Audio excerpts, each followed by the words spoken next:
All right, so we have Ryan Kraudel here. Ryan, thanks for being a part of episode 100. You've been on the podcast a number of times. Always kind of like the resident biometrics and wearable data expert that I've had on. Just talking through what's possible from a data collection standpoint with wearable devices. We've had just a number of great discussions talking about the ins and outs of how this all works and what's possible with that data, particularly around the data science side of things. So I wanted to bring you on and just kind of get your take of what you're seeing and what you're observing from your vantage and how you're interpreting kind of what's on the horizon. What should we be thinking about as it relates to all things wearables, data, and the data science that resides behind it? Well, first off, Dave, congrats on episode 100. That's amazing. Great work. And congratulations on that. Honored to be back on the podcast and happy to discuss all things wearables and data and how we apply those things to health and wellness. A lot going on. Obviously, it's an extremely dynamic market, and there's always a ton of new innovations coming, and we're starting to see those come to fruition here. Certainly in the last few years since we've been talking about this, and just in general, some of the things that I'm most excited about are. When we first started talking about this, I think I mentioned that we're in a situation where the hardware capabilities were well ahead of the software and the data science capabilities. And what's exciting is there's still innovations going on the hardware side, but the breakthrough innovations that you'll see on the hardware side are going to be another few years before those come into the market. But you have seen the software and the user experience and the data science side of things catching up with the hardware and starting to apply the raw biometric data coming off of these hundreds of millions, depending on whose numbers you look at, close to 1 billion wearables in the field today, and taking that data and applying data science, applying machine learning techniques to generate insights that we've never seen before and that have not been possible before. And so we're still, despite years of progress on this, we're still in the very early stages of seeing the real capabilities of wearables at scale, collecting real-time biometric data off of people as they go about their daily lives, and applying data science and machine learning to surface insights from that data. And really, it's been talked about to the point where it's almost a cliche at this point, but establishing a personal health baseline, an individualized baseline of personal health, and then providing insights when there's deviations from that baseline. And there's a bunch of different ways to apply that type of methodology, and we can jump into different examples there. But overall, I'm still very bullish, very excited about the insights that will be generated and the different areas of life and healthcare and overall just helping people live longer, healthier lives is something that I'm excited to see how this plays out. Yeah, I mean, going back to, like you said, when we first started talking about this, like back when this was Oak Tree TV, before it was the Future Year podcast. So that was probably 4 or 5 years ago. It was like we could kind of see these things off in the distance. And that's how I met you, was just being really interested in this. And at the time, I know you were at Valencell working on the actual sensors that are embedded into these wearables that are performing a lot of that data capture. And so it's always been, I've always looked to you to understand, like, how does this actually work what's possible, like what's holding things back. And as you mentioned, I think it was episode, it was like 45 or something like that when you came on.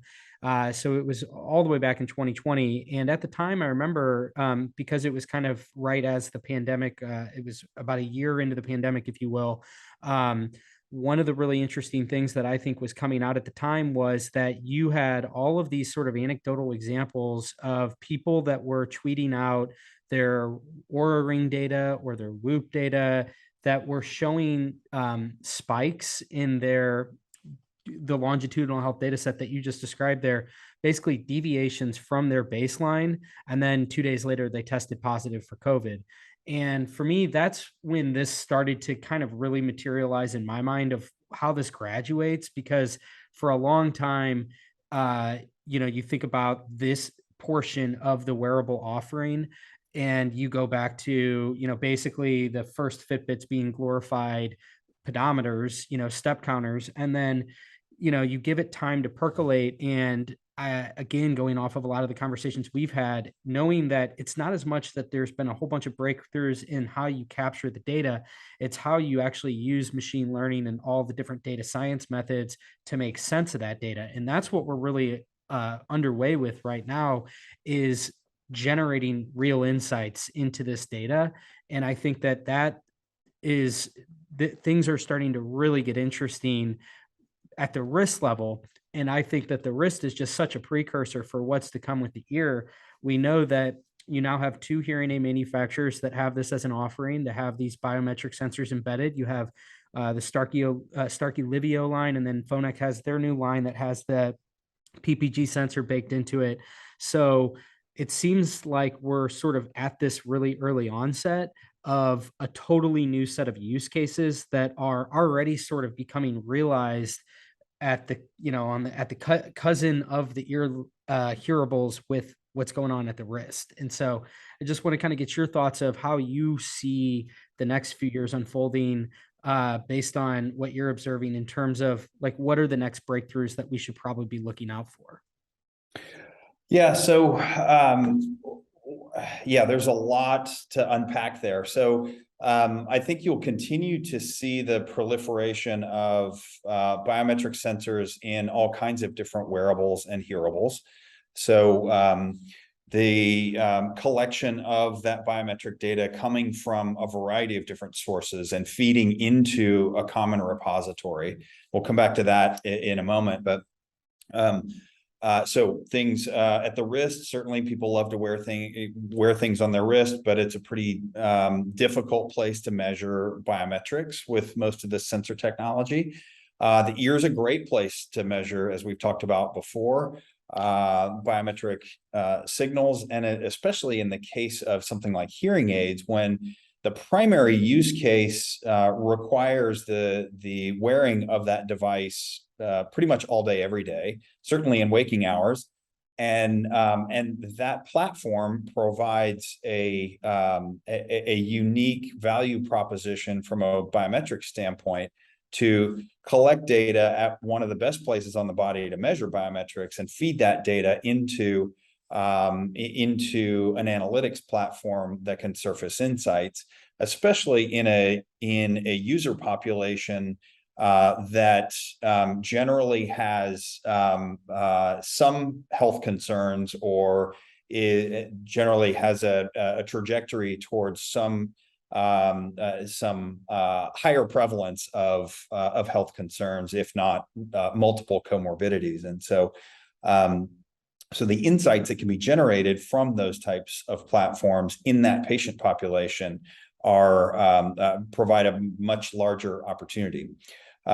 So you start to see this proliferation of devices that are collecting data and feeding that data into, unfortunately, a bunch of different repositories right now. And that leads to the next question of this next phase of value that wearables and hearables will drive is really around surfacing insights from the data collected from those devices that has never been possible before, because we haven't applied data science and machine learning to large populations at scale of this data coming in. And so we're going to see insights that have not been seen before.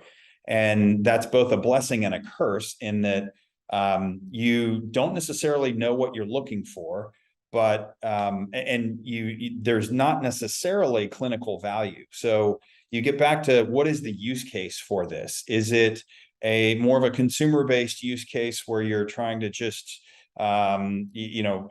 improve your fitness levels or increase your energy levels or get better sleep or something along those lines that falls into the general wellness category in the consumer sector? Or do you get more into the medical claims that can really help people live longer, healthier lives and help address very real health and medical concerns? The challenge there, of course, is that anything that is a medical claim requires FDA clearance in the US and other regulatory clearances in other locations in the world. And that requires clinical research and validation of outcomes that can be proven with peer-reviewed clinical science that takes a lot of resources, a lot of time, and in many cases, the companies that aren't in that world of medical devices or in the regulated environment, in many cases don't have the resources or the appetite or the interest in going down those paths. So not to say that there aren't companies that don't do that and don't want to do that. It's just there's that generally requires at a company level requires a very different skill set, very different risk profile, and certainly is resource intensive. Yeah, because I know that one of the things that I think makes this whole thing either feasible or not is there a place where all of this data resides, more or less? Because I think that, to your point, I've actually been really surprised at how actionable, I guess is the right word, for how the insights that are generated by like Whoop, for example, I think is a really good example of like what's possible even with a limited amount of data. So if you just have your heart rate variability and you have the sleep score and you have these different things, it kind of what they've done and where a lot of the kind of innovation seems to be is on, like you said, it's not really on the hardware as much as it's on the way that you take the information and you make sense of it in some compelling way. And I think they've done a really good job with that, with creating these different scores. And so you have, through these combinations of things, you kind of get a sense of, like what's going on with all of these different metrics when you combine them. And so again, that's just in one set of data. So I kind of think about like, okay, who's best positioned for a more broad repository? And to me, the most likely example is Apple.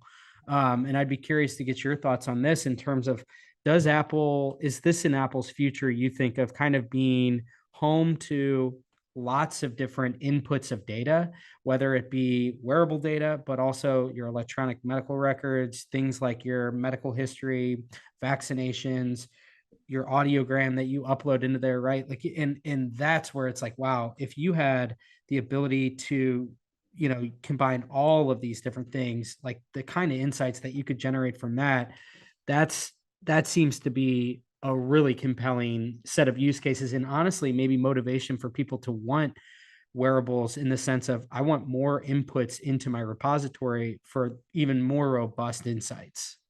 Yeah, absolutely. And I think you're right in that Apple is is ahead of the game there with Apple Health, and they've obviously been at that for years. But I don't think people realize how much data they have coming into Apple Health, and that also they are making available via APIs to other applications in other use cases.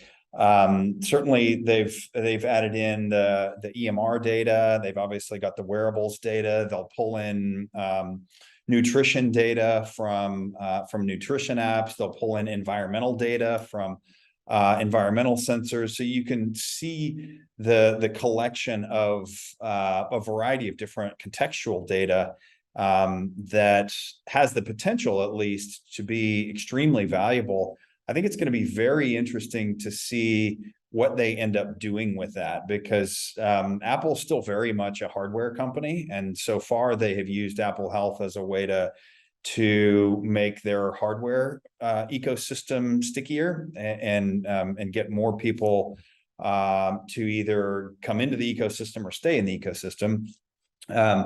And so if they were to try to monetize that data in any way, they would need to be very thoughtful about how that is brought to market, and what that means in terms of their user base and their user experience, and how they would actually utilize that data to, again, back to the use case thing.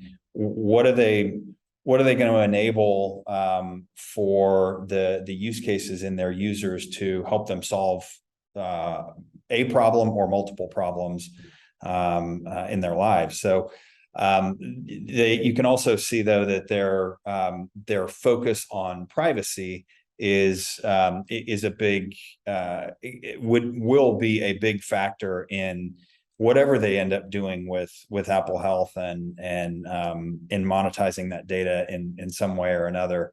I think they will end up monetizing it somehow. It's just a question of how, if they choose to monetize that within the ecosystem, or if they go beyond that. Yeah, because there's so many different ways they could potentially monetize it. I mean, you look at what they're doing with Apple Fitness Plus. So, it's one of these things where what I think they're trying to do is incentivize users to have all the peripheral devices, because then you get to use these additional services. So like you can see, it's kind of like a Peloton type workout where you can see on your Apple TV or whatever screen you're connected to, you can actually see your rings being closed in real time. Kind of a trivial thing, but again, I think it speaks to a broader question, which is Apple going to potentially hinder itself by focusing too much on the first party experiences, or are they better suited to be more agnostic? And they're kind of straddling the fence right now, because the Apple Health allows for you to port in all of your Whoop data or your Aura data. So they are playing nice with these third party wearables. And again, like I think the relevance there is that we're probably moving faster than we think toward a future where, as hearing aids become outfit with sensors, they will be another option that you can feed into Apple Health. I mean, that's the primary mechanism of how you're capturing your heart rate data or something like that into the future. And then that becomes a really important cog in the outputs that you're trying to get from inside of there. And again, like this stuff, it's like, wow, that seems like a nice to have. That would be a cool feature. But think about, again, you had mentioned it earlier. Think about both the kind of device that you're wearing. So it's an all-day device that has a high level of compliance just sort of inherently banked into it. And then in addition, you have a patient demographic who's uniquely suited for, I think, a lot of these preventative health applications, especially as they mature and graduate into higher levels of sophistication over the next, call it 10 years or so. So you very well could see, at least in my mind, this is how I think of it, is you could see scenarios in the future where you have a cardiologist telling you you need to be wearing a heart rate sensor and monitoring this, and you get an option of things. And one of those very well could be a hearing aid into the future. And so again, you think about this as like, well, where is this data stored, and what are the advantages of one ecosystem where everything is? There's a lot of advantages there, but there might also be some downsides. Like, are we as a society comfortable with all that sensitive data sitting with one company that has access to all that, or is that a privacy nightmare? And are we better off with siloed portions of data? But then you're kind of back to square one, because then you can't combine all these data sets congruently and generate the insights that can be packaged together from these things. So it's a total I think it's kind of a big dilemma that Apple's faced with, but they are so uniquely suited as a the iOS being the mobile operating system that is so dominant here in the US at least, it just seems like they have a lot of options that they can go with, and this is going to be a really, really big part of the next 10 years or so of Apple. Yeah. It's going to be fascinating to see how this plays out, because you touched on a really important point, which is the market dynamics of, in theory, the ideal solution is a common repository that everyone can pull from and everyone can feed into. And I would say everyone, I mean, not individuals, but devices and services and other platforms along those lines. And but as soon as and that's effectively what Apple's tried to do with Apple Health.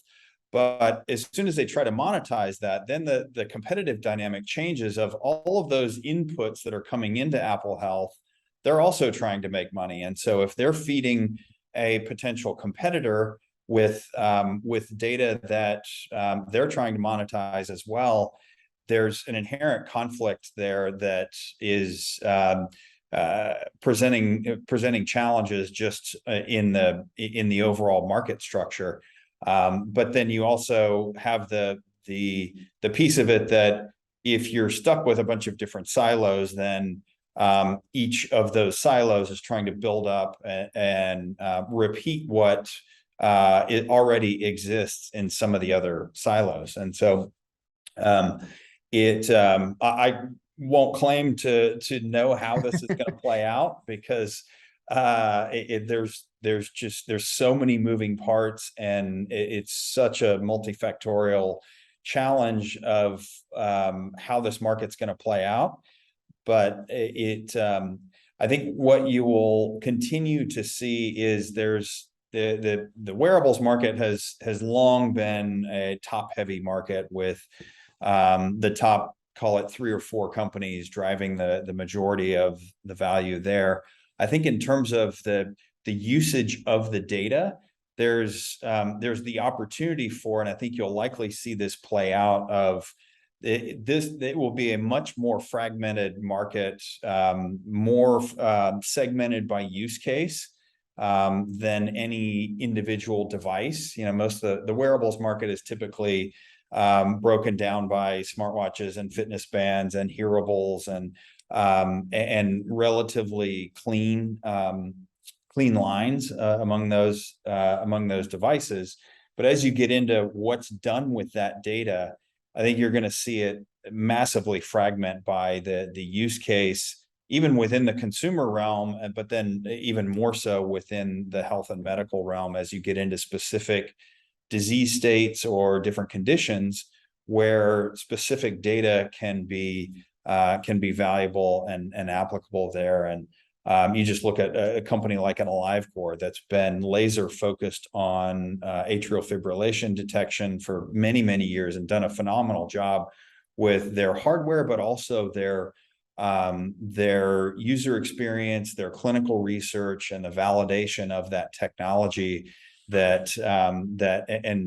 seen the subsequent market adoption and market traction that follows by starting with that very very specific niche within the healthcare market and growing their business from there. I think you're going to start to see more and more companies like that proliferate with the usage of this wearable data. Yeah, I agree. Totally agree with you there. I mean, I think that the other big part of this whole thing that needs to be understood, and I think just will be really interesting to see how this sort of evolves, is with the actual clinician and the way they perceive all this. I mean, we were talking before we started recording, and I was saying that, you know, it's kind of crazy that, you know, usually you're challenged by getting enough adoption by the users, but because these are such consumer devices, like the Apple Watch it's a watch that just so happens to do a whole bunch of other things. And as you kind of like graduate into each new version of it, it can do a little bit more, a little bit more.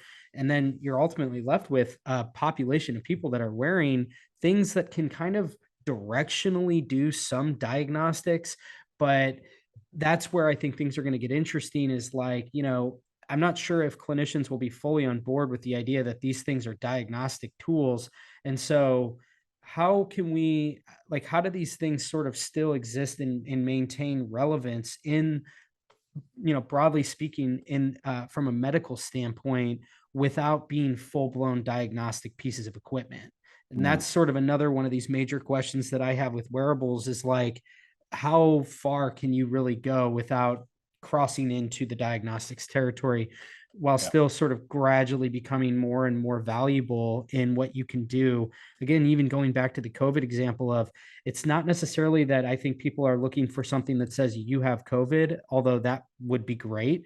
But even just kind of having that check engine light, if you will, that says there's something going on with your data, you need to at least probably get tested.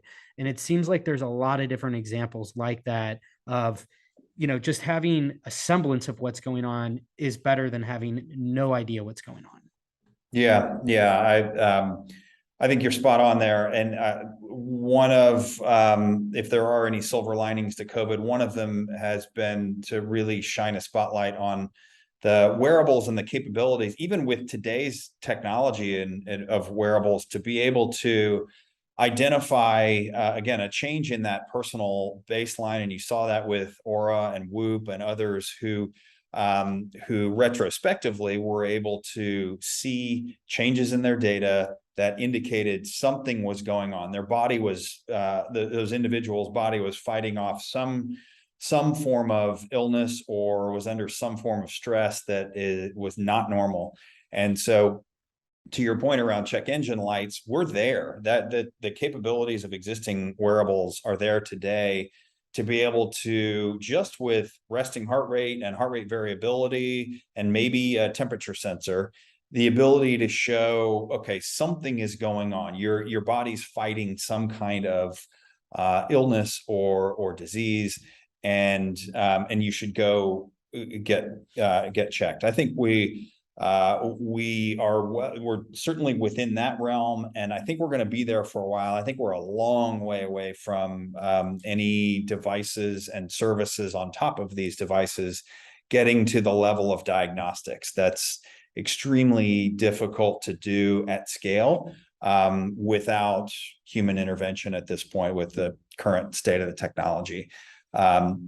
So I think there's always going to be, or certainly for the foreseeable future, there's always going to be a need for further diagnostic testing and some kind of clinician intervention.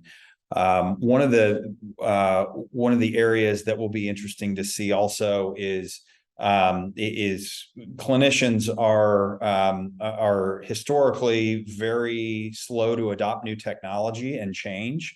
Just you go back to the Hippocratic Oath of first do no harm. So that their default is to continue to do what they've always done. And so it takes not just a lot of clinical evidence and certainly regulatory clearances, but it takes a lot of time and effort and personal experience with these devices and with the data that they can produce to really convince clinicians at scale of even one single use case, one single example. That will go back to AliveCore. They've spent years convincing clinicians that this device that is, well, now they have one that's the size of a credit card. It's an incredible device, is just as good as any of their in-clinic EKGs. And the data has been there for a long time, but the clinical adoption has been slow, and that's just the nature of the clinical market. So you're going to start to see that hopefully change over time as more and more clinicians come into the workforce that are much more comfortable with this technology and with just consumer generated health data more broadly. But it's going to take time and a lot of resources to get there. Yeah, absolutely. Well, this has been great as always, Ryan. Thank you so much for coming on, sharing your thoughts on kind of where we're heading this has always been one of my favorite topics to discuss with you, just because I think, it's like when we first started talking about it, it felt real far out on the horizon, but you could kind of start to see it take shape.